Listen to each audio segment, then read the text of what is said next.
Welcome back to the show, everybody. It really is about all the money, and it's happening right before our eyes, and you're going to see evidence of that today.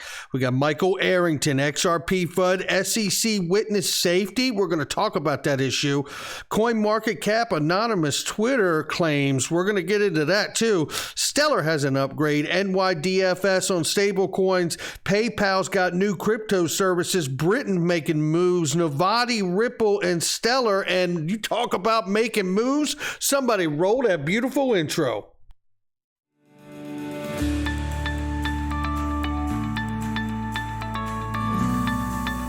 Digital Perspectives with Brad Kimes. Come on in.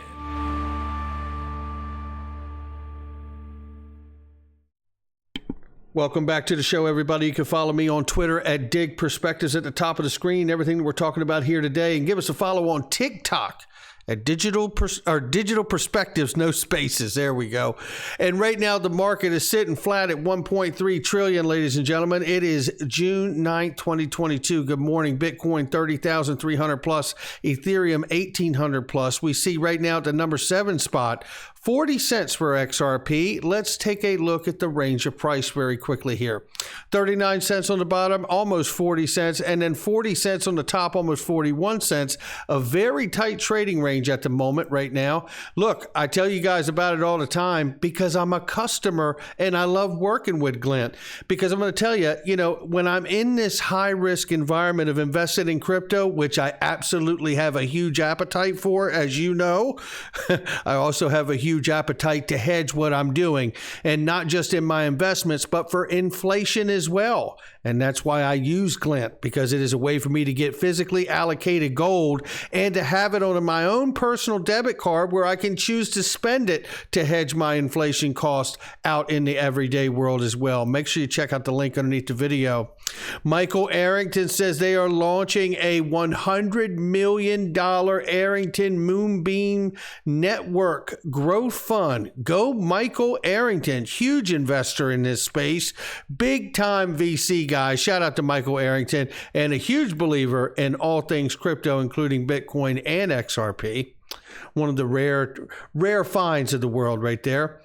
Here we see Jake Travinsky. This is Stephen Hubert, says Jake Travinsky's lobbied for a free pass, ridiculed John Deaton from the start. Now that he knows what's in store for him, he's trying to make himself look good. Just tell us, John, when suddenly 15 guys from JP Morgan standing in front of your door making you an offer you can't refuse, right? This is here Jake Travinsky's tweet that says after John Deaton's presence in the amico status here for the case, SEC versus Ripple. It says, to catch up on yesterday's SEC versus Ripple hearing, I watched John Deaton's coverage and was quite impressed by his knowledge and balanced analysis. The energy he's built is remarkable and very rare in the world of SEC enforcement. We may not agree on everything, but nice work, John. This to me seems just like someone who realizes I've run across a man who actually has the moxie to get things done. So Jake Travinsky doesn't show any support to John Deaton when he needed help, but he wants to stand on the sideline and hand out data boys for a job well done. No one needs a fair weather friend. Crawl back under the Ethereum and Bitcoin sponsor rock you got there, Jake Travinsky. And don't be such a coward. You can unblock me. You can actually engage me if you'd like. You can even come on the show and we could talk about this. Jake Travinsky's interests are conflicted and he should not be running the Blockchain Association, says Cowboy Crypto. Here's a few reasons why Jake doesn't agree with John Deaton back in the day and maybe coming around the corner now. Andreessen Horowitz, investors, Coinbase Ventures. We know all of these things are not really beneficial to XRP's growth, right? So I tell you, let's have a conversation about the Blockchain Association, Jake Travinsky. You're welcome to come on this show anytime you like and discuss and explain to everyone why you have left John Deaton sitting out in the cold until now that you see he is actually doing quite well on his own. These are my thoughts, not anyone else's. Matt Hamilton says, if you've ever doubted the concerted FUD against XRP is not scripted, it's not. You're just being told to repeat the same as everyone else without doing any thinking. Tell your handler to mix things up a bit, at least to make it a bit more obvious. Or a bit less obvious, right? Shout out to Matt Hamilton, who is fighting FUD all the time. Look at these responses that all these different handles make and about how it's the same exact thing just being spit over and over. XRP supply is issuance are centralized and governed by few authorities. So it is not the old trick. Is it not the old trick again? And over and over and over. And it just keeps going and going and going. And you just see it reframed every different way with all these different handles. FUD, FUD, FUD is what we're talking about. Now, dealing with trouble here, this is based on the recent filing from the SEC that had filed for witness safety after the hearing just the other day. And it's quite puzzling, right? And here we start right back down here where there was a motion to seal by the SEC, and basically John says, I admit that I don't trust the SEC's judgment on the matter. After all, they told the judge that he threatened to commit violence on the SEC staff and promote drug use. Calling those allegations a misrepresentation is a gross understatement. Hence, I don't trust the SEC's characterization. They did this to John Deaton in the early days. They really tried to just smear him in the very beginning out of this entire thing. And now we know that they have filed a witness safety and asked to seal the opposition to the opposition, so John Deaton shouldn't be able to see it.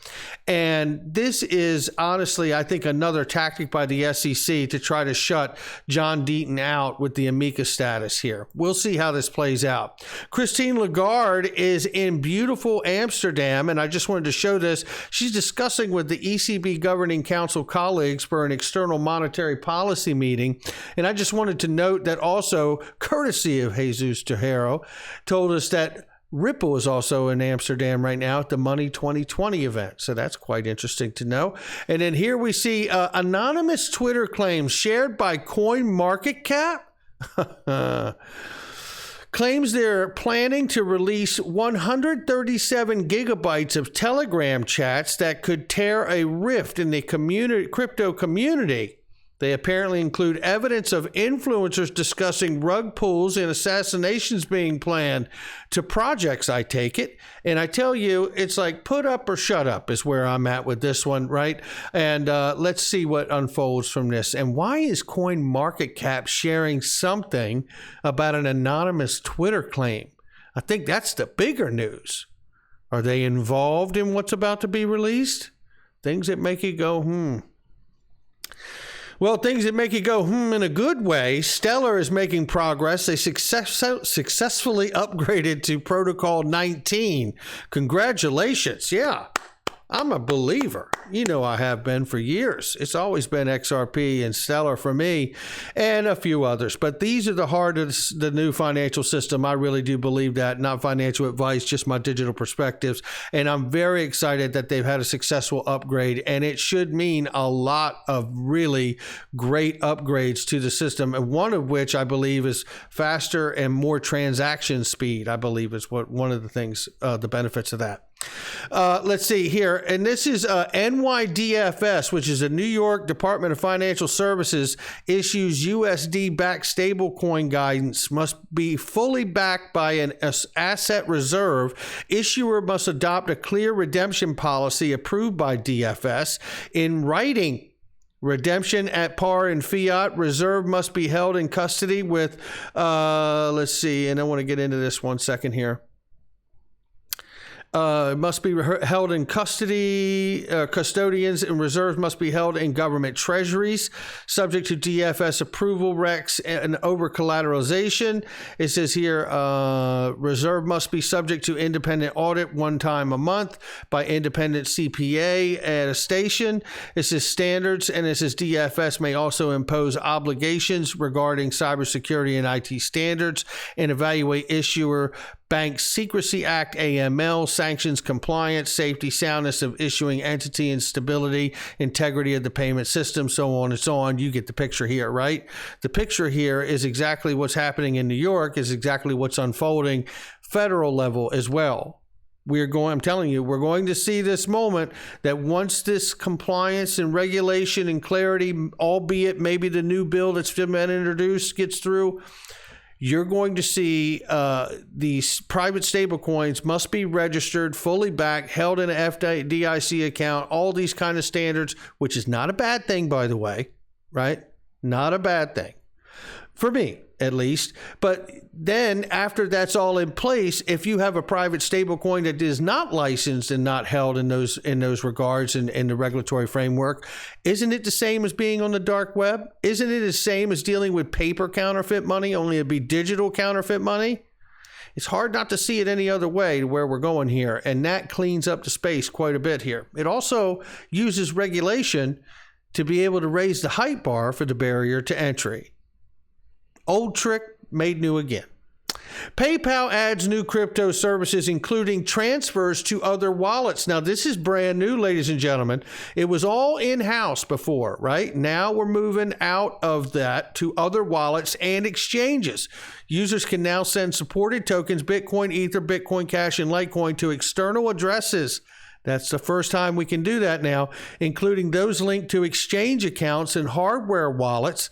They can also now use PayPal to send crypto to other users of the app.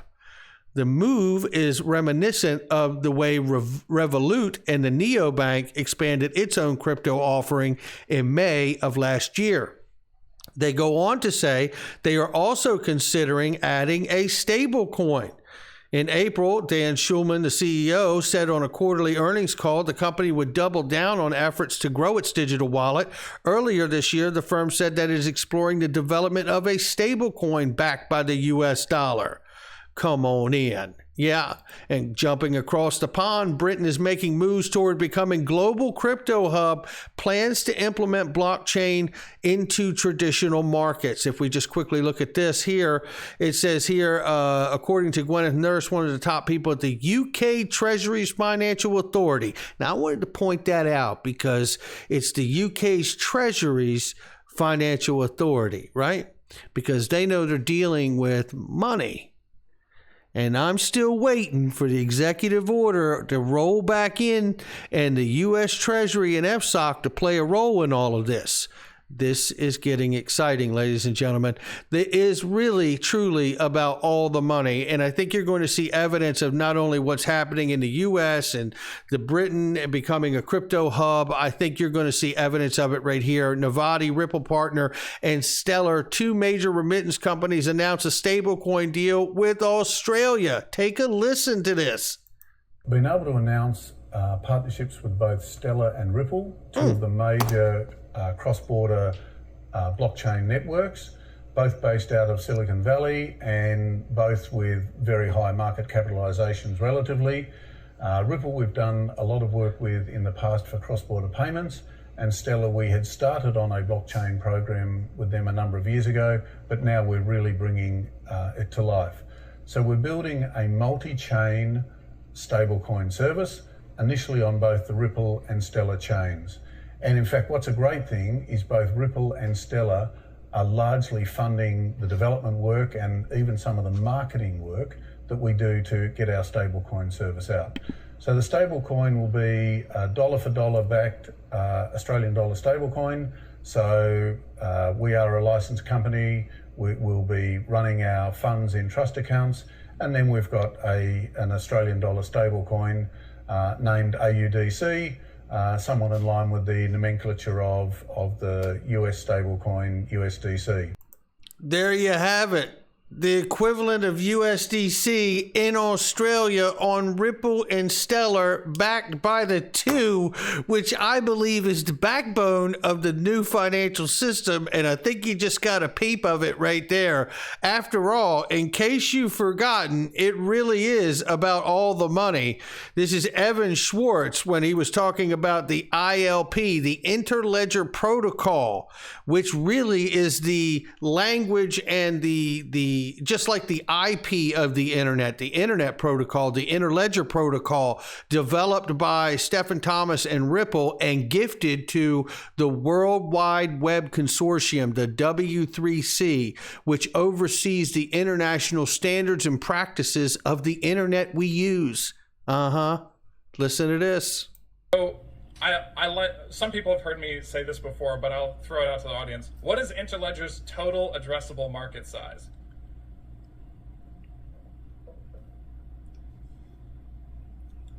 All the money. Nobody wanted to feed it. Yeah, it's all the money, because what we're really talking about with this idea of the Internet of Value is creating a single global payment network that connects literally everyone and processes maybe not 100%, but 90+% of all the money. How about that? How about that? And again, as I said, all the way back to 2019 here, will Ripple become the first $10 trillion company? I think so. And not only that, I think it'll also get some kind of a special designation from the U.S. Treasury and the Fed and everyone else involved when it comes to that, because you can't be that size of company and not be systemically important to the globe, let alone the United States. The W3C are also in control of the Interledger Protocol, as I mentioned, the ILP. This is almost exactly the same as IP, but for money and value.